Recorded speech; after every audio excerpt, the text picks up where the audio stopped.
এই চ্যানেলটি শুধুমাত্র মনোরঞ্জনের জন্য বানানো হয়েছে। আমরা কোনো রকমের আধ্যাত্মিক এবং অন্ধবিশ্বাসের সাথে জড়িত কোনো রকমের ঘটনাকে সমর্থন করি না। আগের এপিসোডে আপনারা দেখেছেন যে 7 জন বন্ধু এমন একটা জায়গায় এসে আটকে গেছে যেখানে শয়তান বায়ুসুর বাস করে। নীরজের বাবার অবস্থা খুবই খারাপ। নীরজ নিজের বাবার আওয়াজ শুনতে পায়, আর একটা দরজা খুলতেই 7 জন বন্ধু একটা ট্রেনের লাইনের পাশে পৌঁছে যায়। তখন তাদের মাঝখানে একটা ট্রেন এসে আটকে যায়। তাদের সাথে আজব ঘটনা ঘটছে। বায়ুসুর পুনমকে তার সাথে নিয়ে যেতে চাইছে, আর মীরার ওপর সতী হামলা করছে। এরপর মীরা, মীরা, কি হয়েছে মীরা? মীরা ওঠো।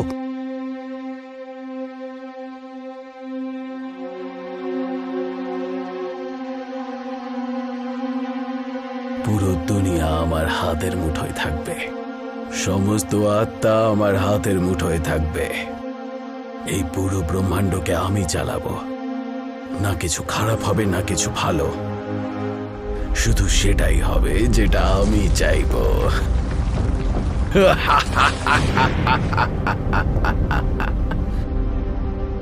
মীরা, মীরা, সিপিআর দিয়ে দেখি।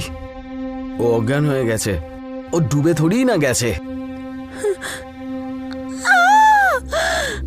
মীরা, কি হয়েছে? মীরা, আমি হলাম রাহুল।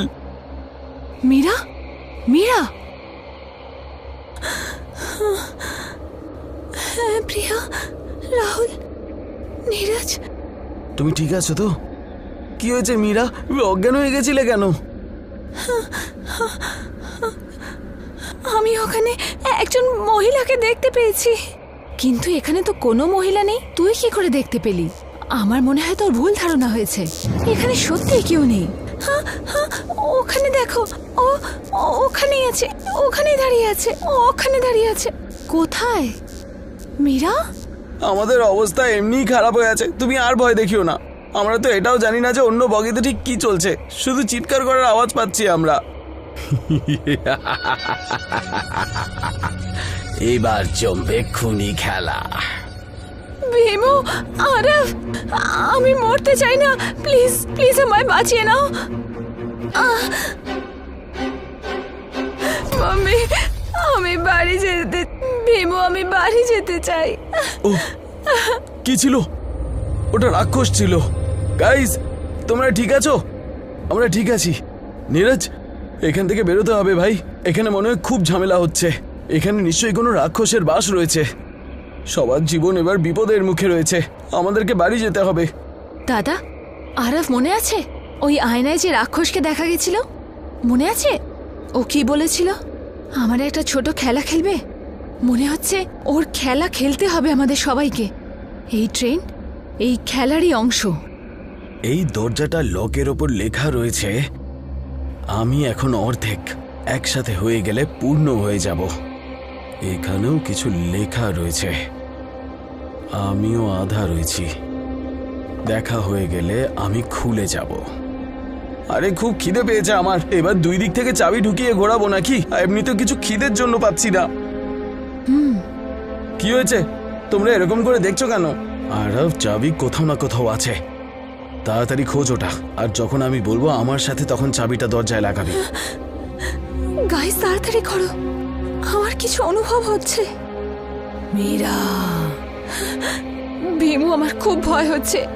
আমি যদি এখানে মরে যাই তাহলে আমার ফেমাস ইনফ্লুয়েন্সার হওয়ার স্বপ্নই থেকে যাবে। বুঝতে পারছি পুনম, ভয় তো আমরা সবাই পেয়েছি। আমাকেও আর্মি জয়েন করতে হবে। তুমি চিন্তা একদম করো না, যে করেই হোক আমরা এখান থেকে বাইরে বেরোবো। আমরা সবাই এখানে আমার জন্য আটকে গেছি। আমি তোমাদেরকে এখান থেকে বের করব, তার জন্য আমাকে যাই করতে হোক না কেন। একটু গিয়ে দেখি এখানে কি আছে। হ্যাঁ, ভীমু, পুনম,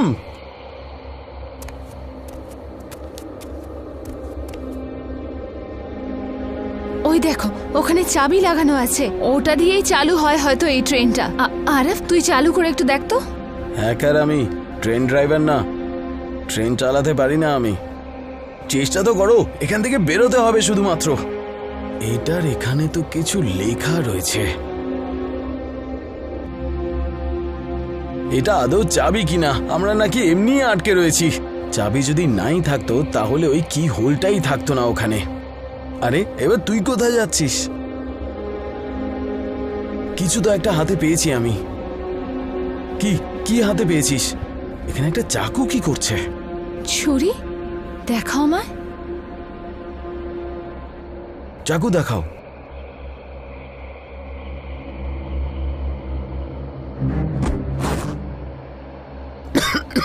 না না, এটা তো শুধু আঙুল মাত্র। ভয়ঙ্কর। যাই থাকুক না কেন, এই দিয়েই দরজা খুলতে হবে। আমি আছি তো দাঁড়িয়ে আছে দরজা, আমি না থাকলে দরজা খোলা আছে। আমার মনে হয় ওই কন্ট্রোল প্যানেলের চাবি দিয়েই দরজাটা খোলা যাবে। তাহলে কিসের অপেক্ষা করছো? তাড়াতাড়ি খুলে ফেলো। পেলে চাবি? পেলে? চাবিও পেয়েছি আর আঙুলও পেয়েছি। মানে কিচ্ছু না। আরব শোন, আমার মনে হয় চাবিটা একসাথে কি হলে দিতে হবে, তারপরেই দরজাটা খুলবে। মীরা, পেছনে ঘোরো।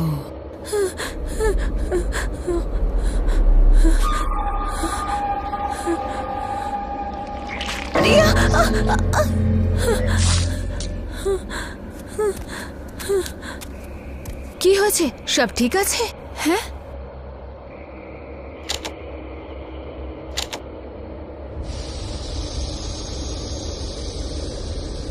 এই ট্রেনটা হঠাৎ করে একা একা চলছে কি করে?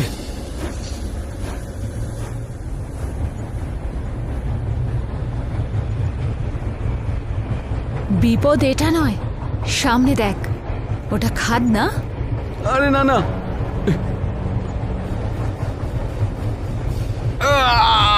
এটা নিচের দিকে যাচ্ছে না। আমার মনে হয় এটা বন্ধ করার জন্য চাবিটা দরকার পড়বে। ট্রেনের চেন টেনে দি। আরে জিজ্ঞেস কেন করছো? টেনে দাও, তাড়াতাড়ি করো, না হলে কিছুক্ষণের মধ্যে ট্রেনটা গর্তে পড়ে যাবে।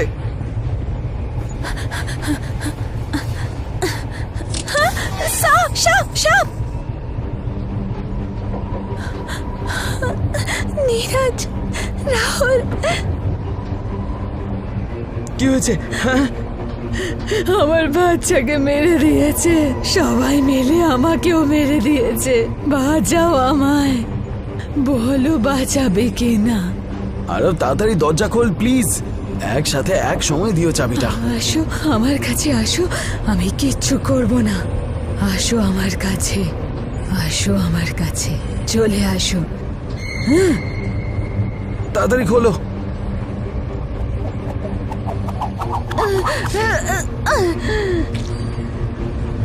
প্রিয়া, নীরজ ভাই তাড়াতাড়ি কর, আমি তো চেষ্টা করছি, সামনে গর্ত রয়েছে।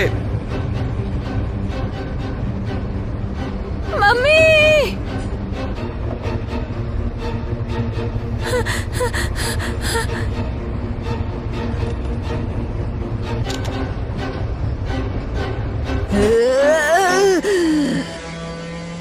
ওটা কি ছিল তোদের পেছনে?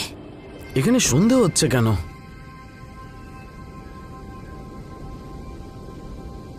এটা আমরা কোথায় পৌঁছে গেলাম? আমরা কোথায় আছি? আর এখান থেকে বাড়ি কিভাবে যাব? নীরজ, তুই আমাদের ফাঁসিয়ে দিলি। পুনম এরকম বললো না তুমি, ও যদি নিজেই জানতো তাহলে এখানে আসতোই না। এমনিতেও ও বলেছিল ও একাই আসবে এখানে, আমরা সবাই মিলে ডিসিশন নিয়েছি এখানে আসার। আমাকে ক্ষমা করে দিও, আমি এটা জেনে বুঝে করিনি। এবার আমরা মরে যাব, এখানে ভূত প্রেত সব আছে, আমি এখান থেকে পালানোর কোনো রাস্তাও খুঁজে পাচ্ছি না। আমাদের স্বপ্ন অসম্পূর্ণ থেকে যাবে। এখন আমি একজন সাইকিয়াট্রিস্ট হতে পারবো না। আমি বাইরে বের করব সবাইকে, যাই হয়ে যাক না কেন।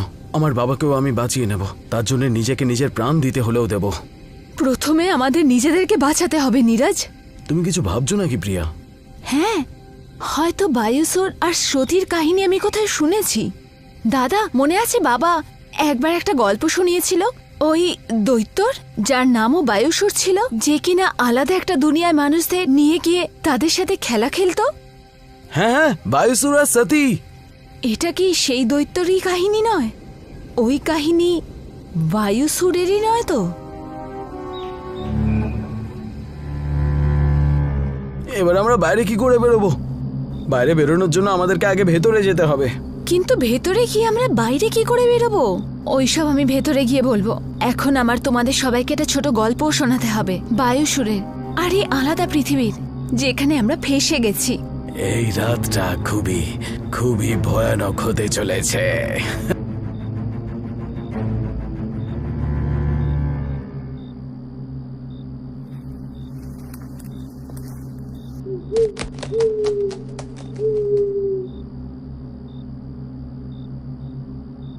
এবার এখান থেকে কি করে বাইরে বেরোবে?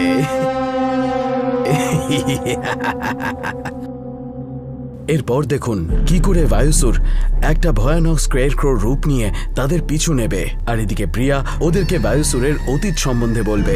রাহুল একটা ফাঁকা ঘর দেখতে পায়, আর একটা পেঁচা ক্রমাগত তাদের পিছু নিয়ে চলেছে। নীরজ কি নিজের বাবাকে বাঁচাতে পারবে? এরা সবাই কি বায়ুসুরের এই ভৌতিক দুনিয়া থেকে বেরোতে পারবে? এই সব জানার জন্য দেখতে থাকুন দ্য 7 স্যাক্রিফাইস।